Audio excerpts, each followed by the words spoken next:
Jason Wu with James Fallon, Chief Content Officer, WWD and Fairchild Media Group.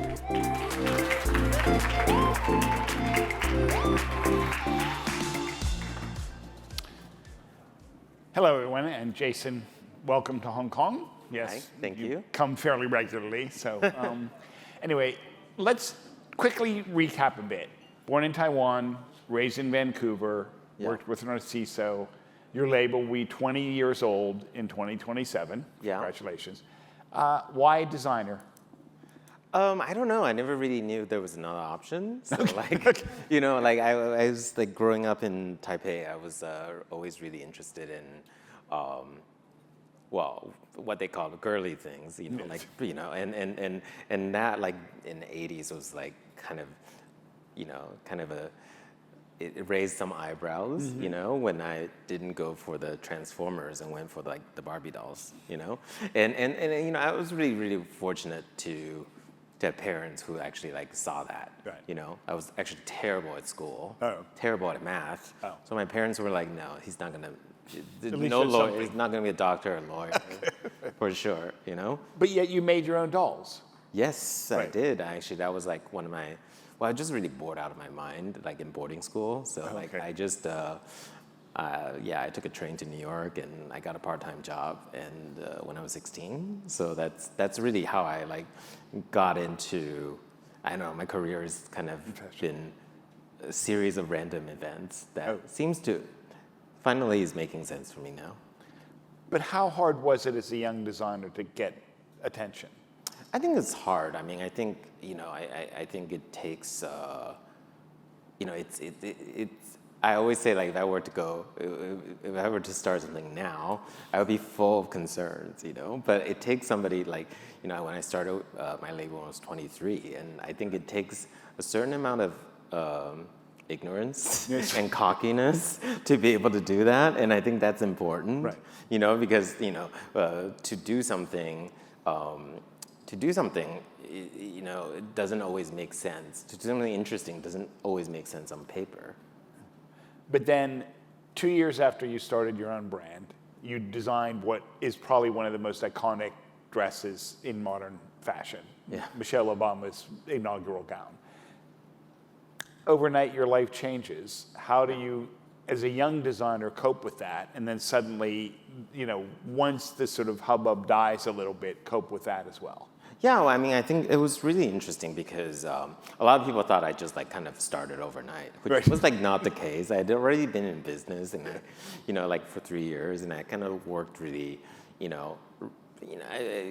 really was largely more, you know, within the industry.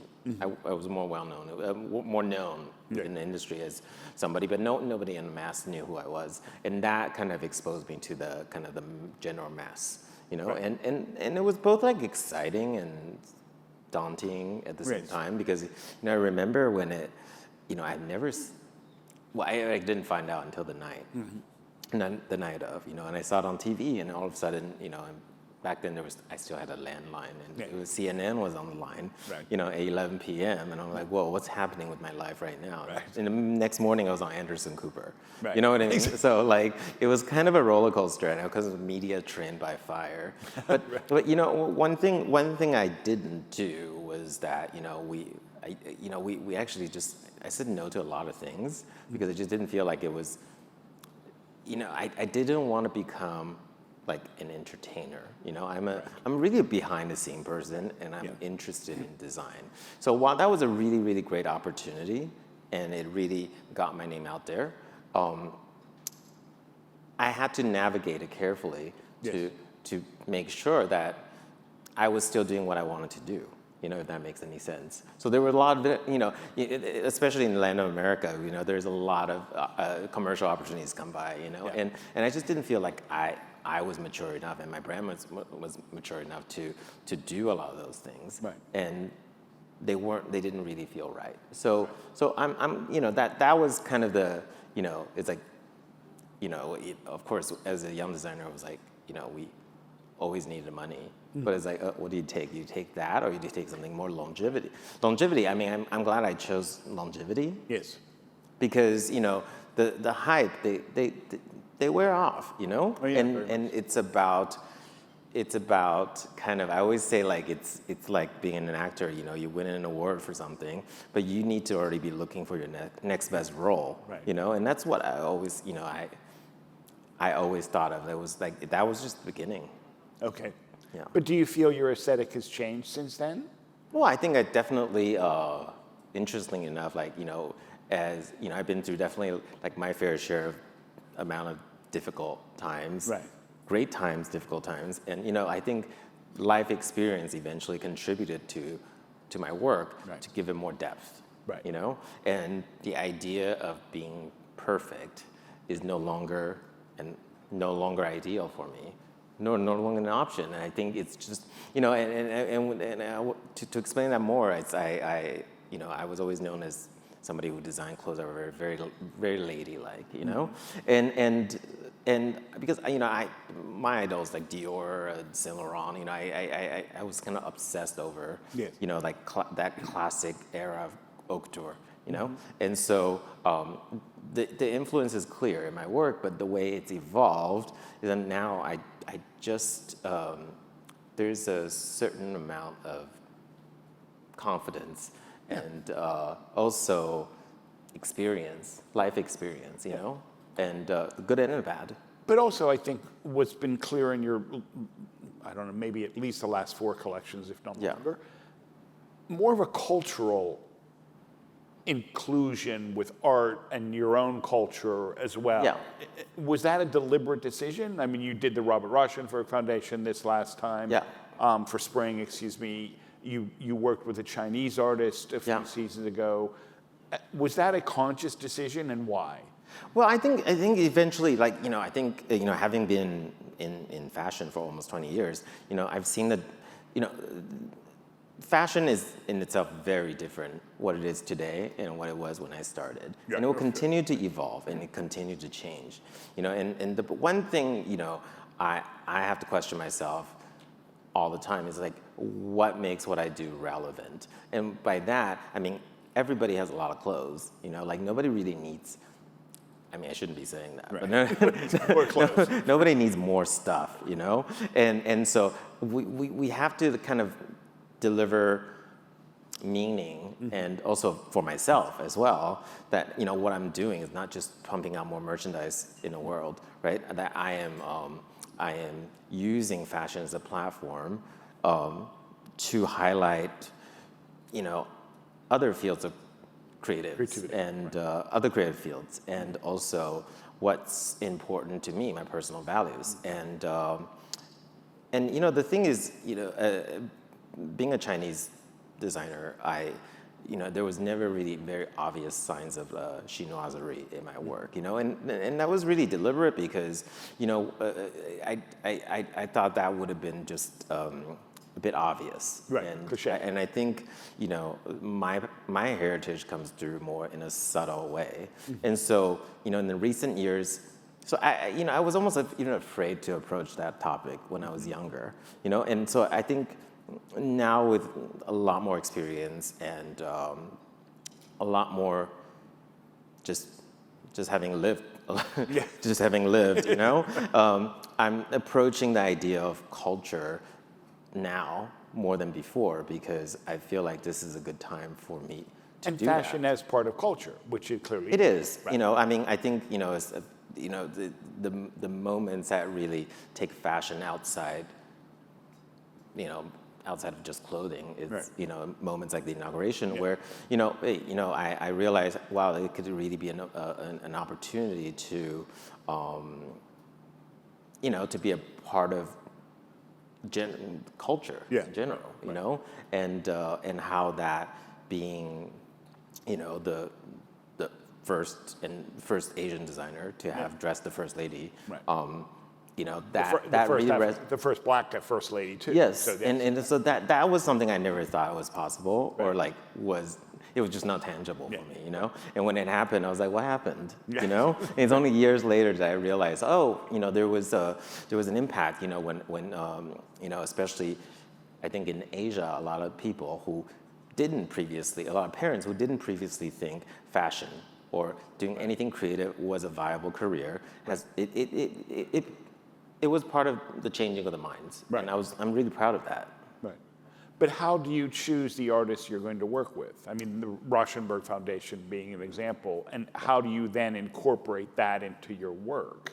Not like a print or whatever. Yeah, I mean, I think like art. Like for example, 2 years ago, I heard about my friend who's the curator of contemporary Asian art at the Met, said she was going to bring Dong Yangzi, which is a Taiwanese calligrapher. She's in her 80s.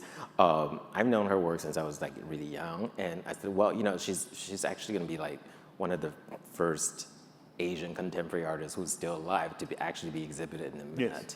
And I thought, oh, that was a really interesting opportunity. So I decided to call up her studio. I was like, can we do a collaboration? Because I think more people need to know about that. I think it's gotta be, well, for lack of a better word, fashion can make something sexier. Right. Yes. And we it's visual and it's fast-paced and it's exciting. Right. And I thought that was a really interesting way to not only take something that inspired me a great deal into my own work, but also to use my platform to bring awareness to somebody that I think more people need to know about. Right. Interesting. And Rauschenberg, how did that come? It's interesting. They actually approached me for his centennial, and he's always, and I would say like there's almost no planning when it comes to like collaborations. Right. They just need to happen organically, and I truly believe that because, I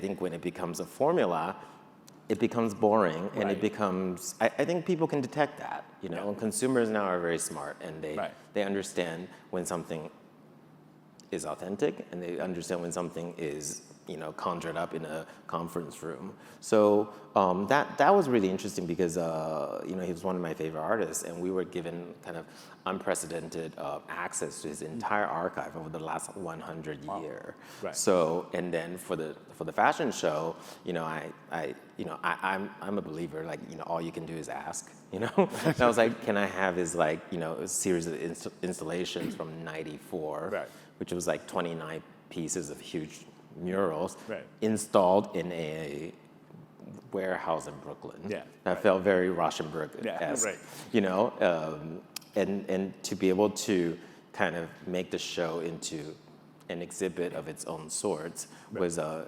interesting crossover for me. Is it intimidating a bit,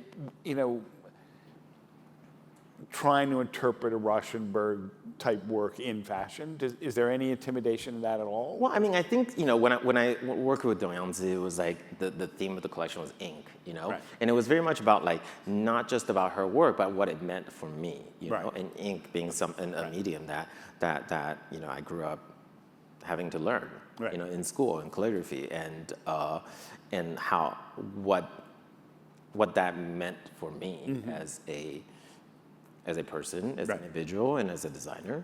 And so the theme was all-encompassing. It was about the work, yet it was more than just about printing some things on fabric.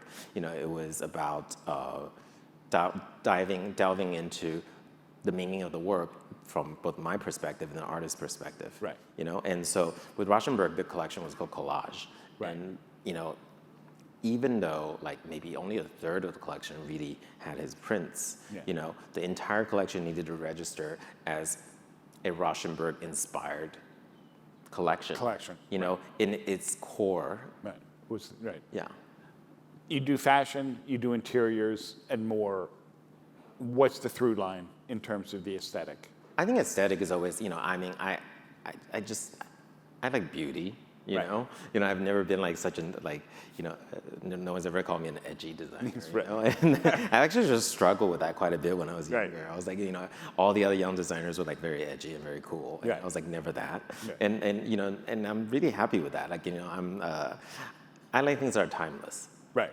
Things that stand the test of time, and those were my design heroes. From the Chanels of the world, to the Saint Laurent. Those, things that really like, in 30, 40 years still mean something.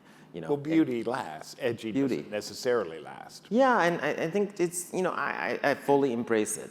I like beautiful things, Yeah. you know, and I think it's, you know, sometimes we're almost afraid of that because, you know, for lack of better words, you know, is it ironic enough, or you know, when it comes to, you know, me dressing the first lady, Yeah. You know, people are almost like, you know, are people going to judge her differently because she's well dressed? Oh, you yes. know, Right. So, you know, and I think the reason why we work together so well over the years is that, you know, I think she embraced the fact that fashion Yes. was a method of communication. You know, it wasn't just about vanity. Right. But you can look great. You look great, and also be able to deliver a message at the same time. I was just going to say, and deliver a message at the same Yeah. time. Very Yeah. much so. You touched upon the personal aspect of your collections. Yeah. Is there always that personal, or is there sometimes, like, do you include something that's not necessarily you, if that makes any sense? Yeah, I mean, I think there's always like some sort of randomness, right? Like, you know, I'm like, it's not very sexy, but I was like, you know, like designers are like we're kind of like a blender, you know, Right. we take a little bit of Right. everything that we run into and then we blend it together and the juice is the work, right? Right. But it's like, it could be very random. And in fact, it should be, you know, Right. like you know, it could be something I see on the street to, Right. you know, a color on a packaging of a cookie, Yeah, whatever. right, You know, like anything. Like I think there's nothing that's. I think what makes my job really interesting is that it's not formulaic. You know, Yes. it's not. You know, I don't know where inspiration is going to come every season. It just it needs to happen as it goes, and sometimes it comes with the challenges because we, unlike the art world, Right. we are on a schedule that cannot be changed, you know? And so, you know, you kind of have to just kind of go with the flow, you know? But how long before the collection starts does the inspiration come? I don't really know. Sometimes There's no very timing of that either. There's no really. Well, I mean, there is kind of a general calendar, like or a head of production would be like, "Hey, Jason, it's time to think about a resort." I was Right. like, "Don't talk to me right now. I'm Right. doing fall." Right. You know, and but like at the same time, it's like, oh, you know, I need to be thinking about that. So sometimes I actually find having deadlines really helpful. Right. Because I work better. I mean, I was always the kid like in college. That did my homework the night before. At the last minute. Yeah, yes. and I think I'm still like that. I'm sort of not surprised at that. Yeah. Right. You recently held a show in China. Yeah. Tell us a bit about that and how that came about. Yeah, actually, it was in Keqiao in China, which like most people have not heard of. It's a huge hub for fabric manufacturing. And you know, I was invited by the government to do something there, and it was kind of, you know,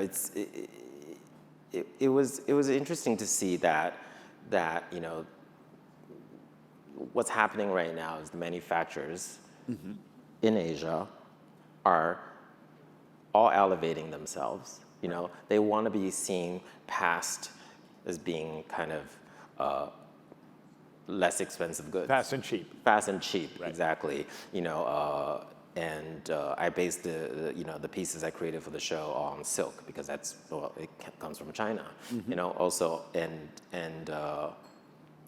I think they're all just, you know, I think the speed to which the manufacturing industry is adapting is really astounding. You know, they do things really quickly, but it's also it was also set up, you know, from decades ago. Right. To get it was designed to evolve like Yes. this, you know, Right. and that you know, there are some things that, you know, you look at it and it's like, oh wow, you know, I can't believe it's made in China. Right. So the idea of made in China is evolving as we speak, you know. Yes. And I think, given that, frankly, the cost of labor goes higher and higher, Right. the least expensive stuff is already out of China, you know, and eventually, I think, you know, made in China will become a term meant for luxury goods. Yeah. I mean, just as made in Japan evolved. Yes. Yeah, Yes. very much so. Yeah. Interesting. 20 years old in 2027, your brand. Yeah. Where do you want it to be 20 years hence? Okay. I don't know. I was like, when do I retire? That's like, no, I don't know. It's an interesting question. I never thought I would be doing this for time kind of went by really fast, and I think, the through line is that I still enjoy what I do. Sure. Like I still find curiosity, and I'm curious about approaching new things, new topics, learning about new people, collaborating with new people. So, that's what I want to do for another 20 years, maybe, is to be able to do that, and to also be able to, to make my mark in places more than just fashion, Right. Perfect. Well, we'll look forward to that. Jason, thank you for joining us. Thank you. Perfect. Thank you. Please join us in the foyer for our networking break. The program will resume shortly.